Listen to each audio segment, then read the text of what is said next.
Hi, good morning, everybody. My name is Juan. I am Just One Reader, and I hope you're doing well. Today, I am here to talk about reading multiple books at the same time. But before I get on to that part of the video, I just wanted to briefly tell you about what happened here yesterday in Mexico City. If you haven't seen the news or you haven't heard, yesterday we had a pretty bad earthquake. It was awful. It's actually the first earthquake that I've really felt in my entire life. And Mexico City has a lot of earthquakes, but I never feel them. I don't usually feel them. Sometimes we have them overnight and I don't even wake up, or I wake up and I just go back to sleep. But this one was pretty terrible. It happened at 1 in the afternoon, 1:14 in the afternoon yesterday. Fortunately, I was here. I was home. Fortunately, I was here. I was lying in bed. I was taking a break from reading, actually, so I was kind of falling asleep when suddenly I felt like, honestly, words fail. I've never felt anything quite like that. I really felt like the house would just crumble down. That it was beyond words. It was like something out of a movie, really. The dogs were barking. The noise. I never imagined that sound. The sound and the noises that earthquakes produce. I never imagined them. And the house was creaking and everything was shaking, and books were falling out from the shelves like something out of a movie.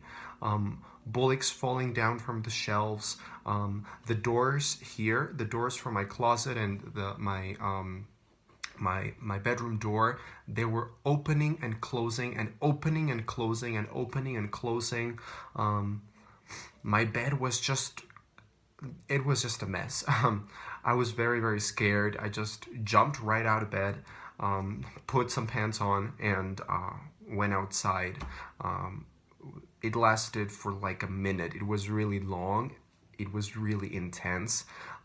Outside in the garage, my car, that was probably what impressed me or what struck me the most, just how much my car was moving. I thought that shit was like going to take off like a rocket. It was moving so much. Everybody was running out in the street here. They were running out from their houses, and that was it. Luckily, nothing really happened here except that. It was really, really frightening, but nothing really happened. Just, books fell from the shelves and stuff like that, but nothing major, luckily.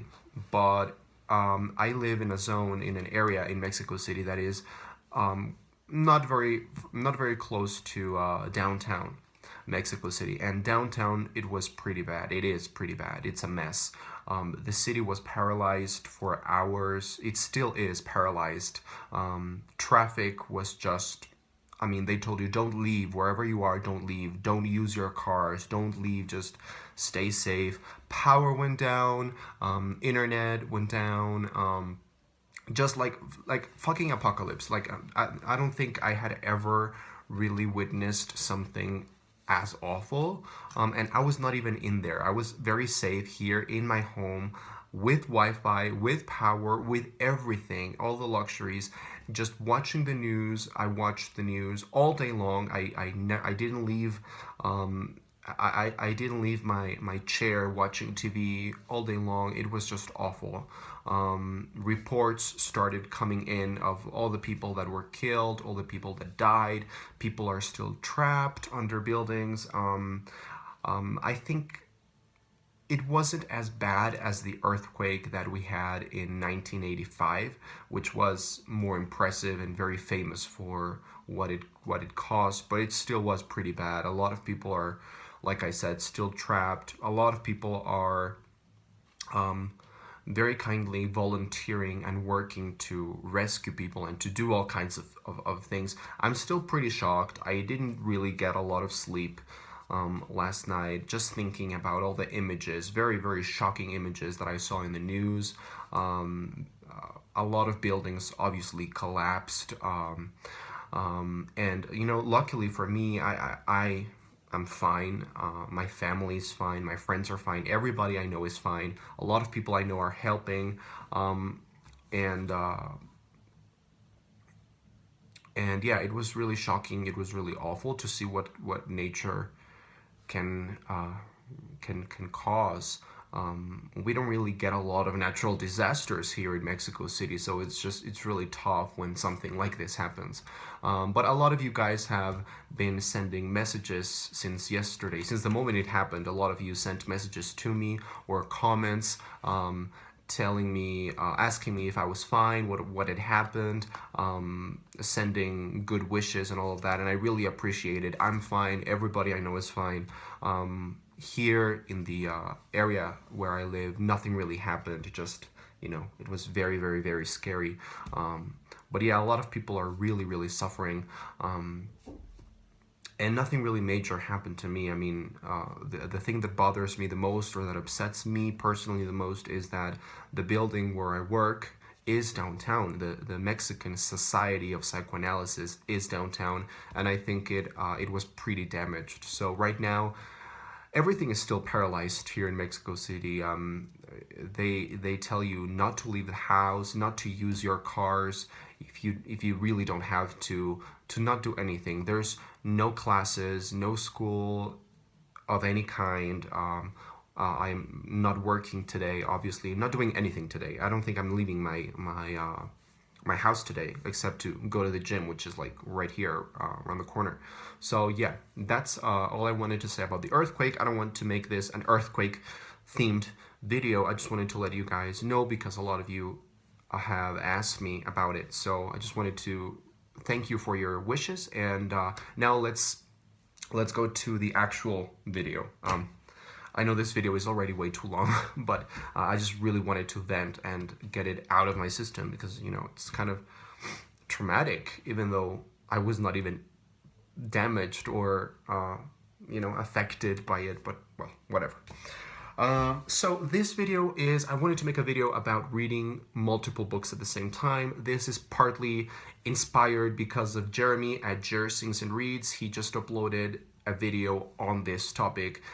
He said that he had a problem, that he was reading a lot of books simultaneously, and I actually really get what he's talking about.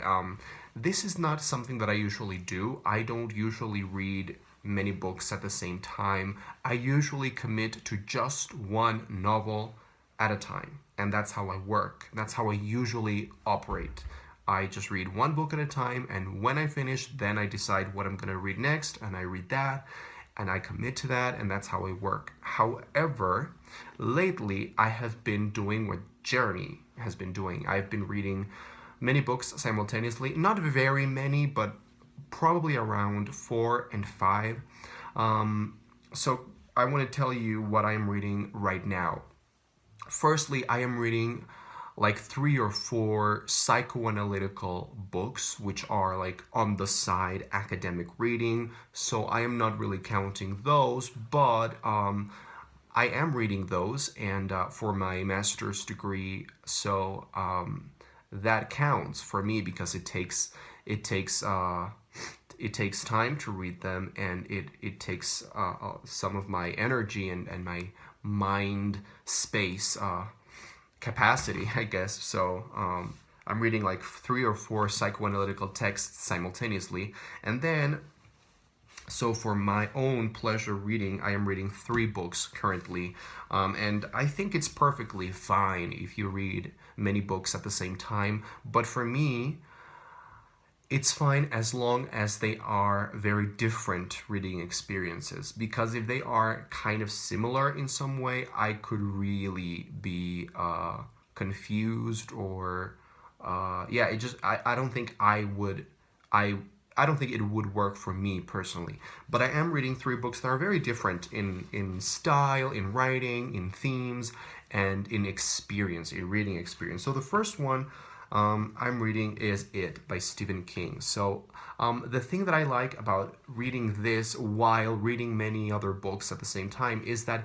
this book is written, first of all, it's really long. So committing to this book entirely would be like marrying someone, and like a real commitment, you know. This copy is 1,500 pages, so yeah, it's a commitment. But I figured this is perfect to read with some other books on the side, because the chapters are well, first of all, it reads very quickly, so you can just fly through the chapters, and the chapters are very readable and very short. So I'm finding it really easy to read 100 pages a day, and in between I am reading the other books that I'm reading. So yeah, this is a great book to read while reading other books at the same time, because it's very easy to read. It's very fast-paced. It's very it doesn't really require a lot of attention. It just requires a lot of time, but the chapters are really, really easy and fun. Then the other book that I'm currently reading is This Behemoth, A History of Seven Killings. And I think this book is kind of similar to it in some ways. The chapters are really short, and it's also really, really, really long.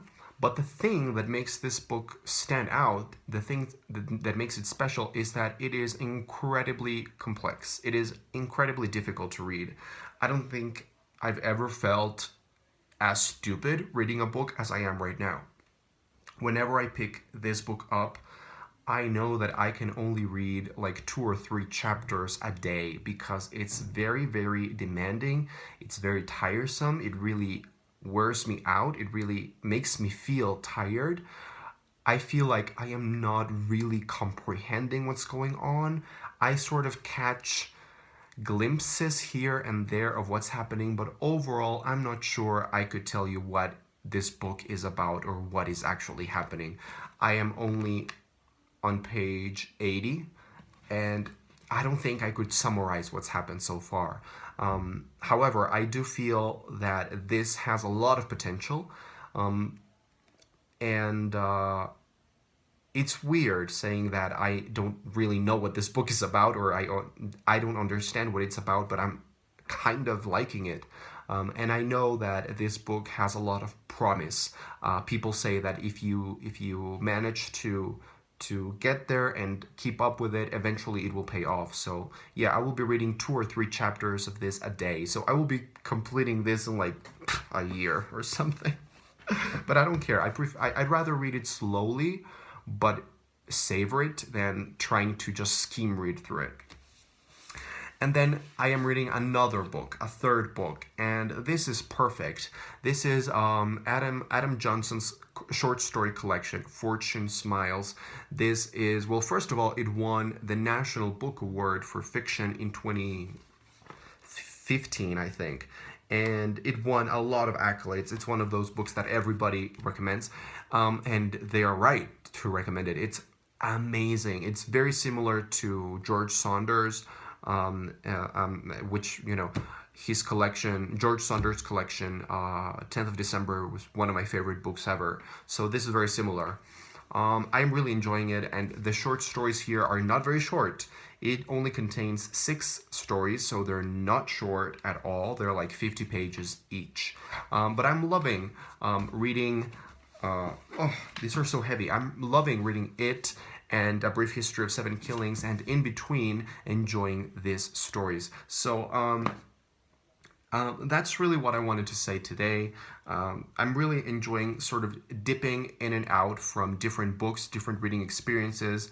I think it makes it easier. I think it makes it a lot more fun for me to read, because if I were to commit to it, just reading it, just exclusively on an exclusive relationship with it, I think it would be very tiring. And if I committed to A Brief History of Seven Killings exclusively, I think I would feel very frustrated, and like I would want to kill myself probably within a week. And if I just read Fortune Smiles exclusively, I would probably really enjoy it, but I would read it very fast. And the thing that happens is, with short story collections like this one, if you read them too fast, you don't really savor them, do you? So guys, thank you very much for watching. I'm Just One Reader, and I will see you in the next video.